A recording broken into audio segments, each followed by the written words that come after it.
Welcome back to the FTN NFL Draft Team Preview Series. I'm your host, Mike Randle, Chief Content Officer here at FTN. Follow me on X at Randle Rant. And the only reason we did so well in the NFL draft betting world last year is because we have experts on from the teams who give you the insight. And today we go to the Philadelphia Eagles, one of the hot teams that you want to talk about in fantasy football. And the only person I go to is the great Bo Wulf on X at Bo_WULF at allphly.com. He gets all your Eagles insight. He was great last year. Bo, we're going to kick it off. We're not going to bury the lead. You nailed Jalen Carter last year. You told me that they weren't interested in Bijan Robinson, and you were right. You are the soothsayer. No pressure. Where are they going with their first overall pick in this year's draft, sir? Ooh, it's a tough one, and it's a little harder at 22 than at 10, moving up for Jalen Carter. My sense is that they're going to go tackle. I think it really comes down to tackle and corner, and it's about the things that they prioritize, right? What's nice about having Howie Roseman as general manager, if you're someone who covers the Eagles, is that unlike most teams, you have this very long track record of his sample size of the things that he cares about in the draft, right? And he's presided over 12 drafts, and the only positions he's ever drafted in the first round are quarterback, offensive line, and defensive line. That's it. Now, corner, I think, is a little bit different, and there have been years in the past when he would have been willing to or even wanted to draft a corner in the first round. The year they drafted Devontae Smith, they sort of wanted Patrick Surtain or J.C. Horn ahead of him, and those guys went first, and so they settled on Devontae Smith. Then they would have been willing to trade up for Derek Stingley and Sauce Gardner the year after that. Last year, I think if Jalen Carter had been off the board, they might have been interested in Christian Gonzalez. But the reason I go tackle, or lean tackle at least, is if you want a Pro Bowl offensive tackle, this is where they come. You look at all the best tackles, the Pro Bowlers and all pros over the past decade, over half of them have come in the first round. The median pick is 13th overall. Only quarterback is higher. And so if you are thinking about this Lane Johnson succession plan, the problem is, Lane Johnson might play 2 or 3 more years, and then maybe this guy doesn't have a path to playing right away. But if you want that guy, and I know that Howie Roseman wants that guy and cares about having a Pro Bowl caliber tackle in the succession for Lane Johnson, then this is where you get them. And this year's draft, where there happened to be 7 guys who would be top 15 caliber prospects in any other year, some of those guys are going to be available at 22. I think that is the most likely stick and pick answer. I do think that corner is a realistic possibility. I think if you were to say, Howie, you could have anybody you want fall to you at 22, he would probably say Terrion Arnold, realistically is my guess. Now, I don't think that he will fall that far. If he falls within range, maybe Howie Roseman will trade up. That's one thing that we know about Howie Roseman. He doesn't usually stay in his spot. He's usually moving up or down. So Terrion Arnold is a guy who I have my eye on. I don't know that Cooper DeJean or Quinion Mitchell is his type of prospect. And so I'm a little bit more hesitant there. But if you think about a Troy Fatanu from Washington, the tackle, this is a guy who could potentially be the Lane Johnson replacement, but could also be the right guard of right now. That's not the case with the Tyler Guytons and Amarius Mimses of the world. Those guys do not have that guard flexibility. And so then you're getting into this conversation of, is it worth a first-round pick when a guy doesn't have a path to immediate playing time? But I think for the Eagles, for Howie Roseman, the things that he cares about, he has done a good job of papering over the holes on the roster so there's no pick he needs to force in round 1.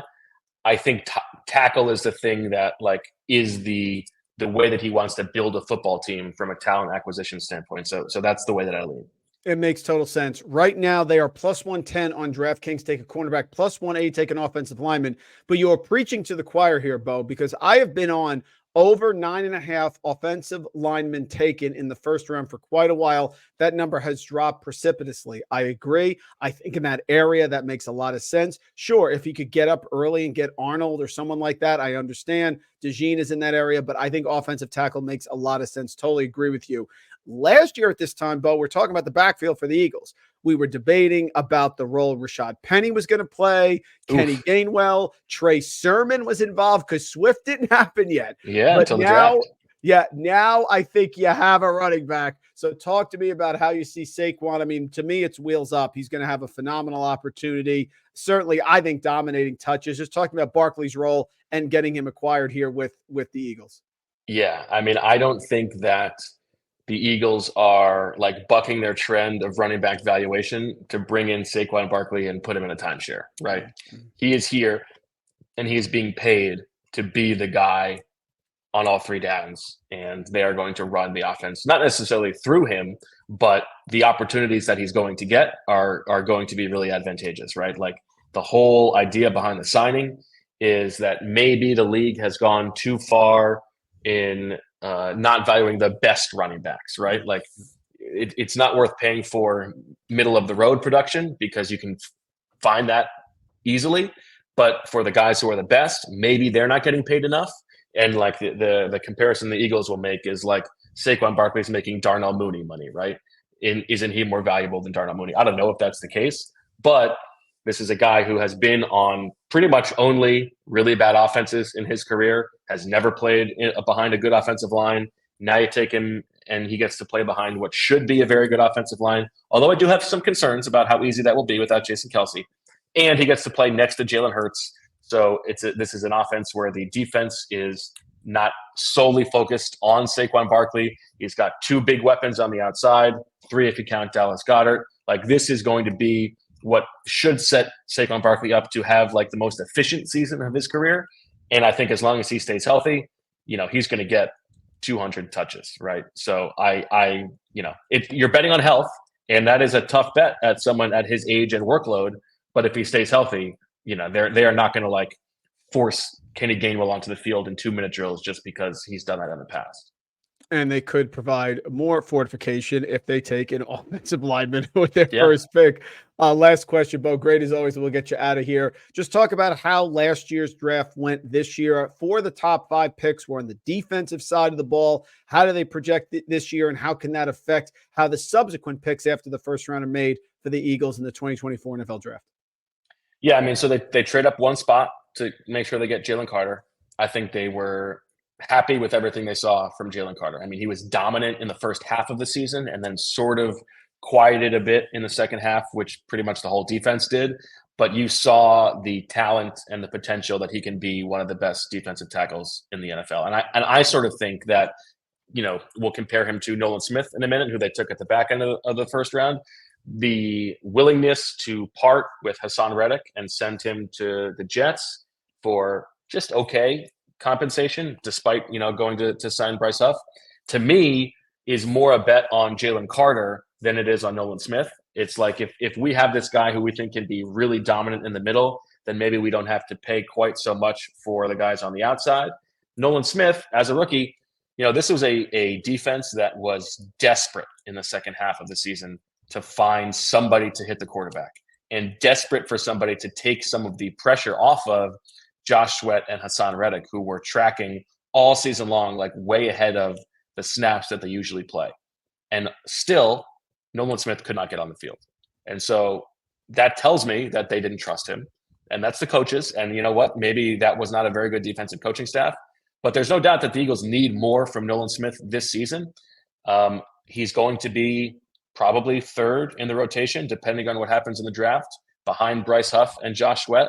He can do a little bit more in space, which maybe Vic Fangio will ask of him, than just being a pin your ears back, go get the quarterback, fastball type guy. But I would say right now the jury is out on Nolan Smith.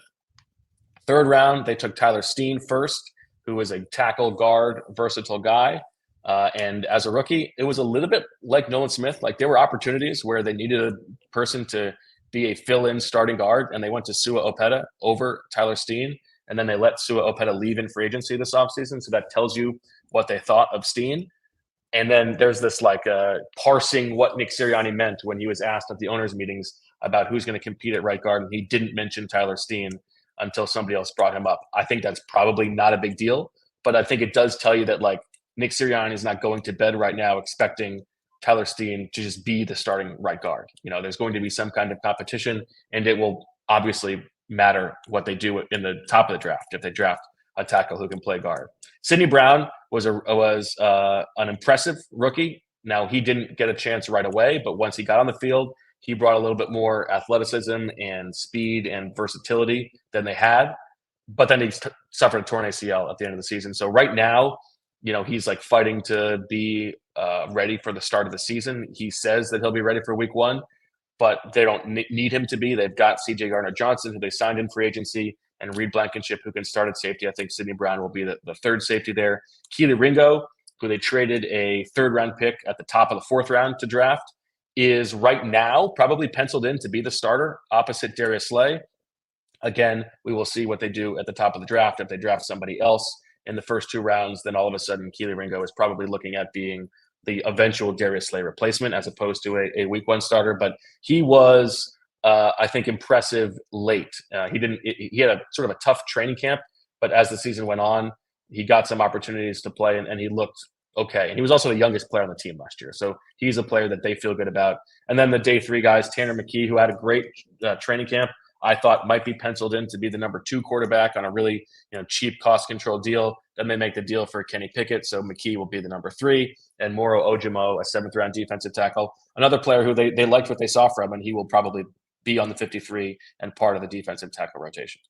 Your insight is great. Tanner McKee, preseason DFS, Bo. I can tell you is very into Tanner McKee. It's a great insight. It's absolutely fantastic. Folks, Bo Wulf on X at Bo_WULF. You can find them all PHLY.com. Eagles Insight, great as always. You always exceed expectations. Well, appreciate it. Got about 2 weeks left. We got a little solar eclipse today. 2 weeks left in the draft. Looking forward to it, man. Thanks so much. Thanks, Mike.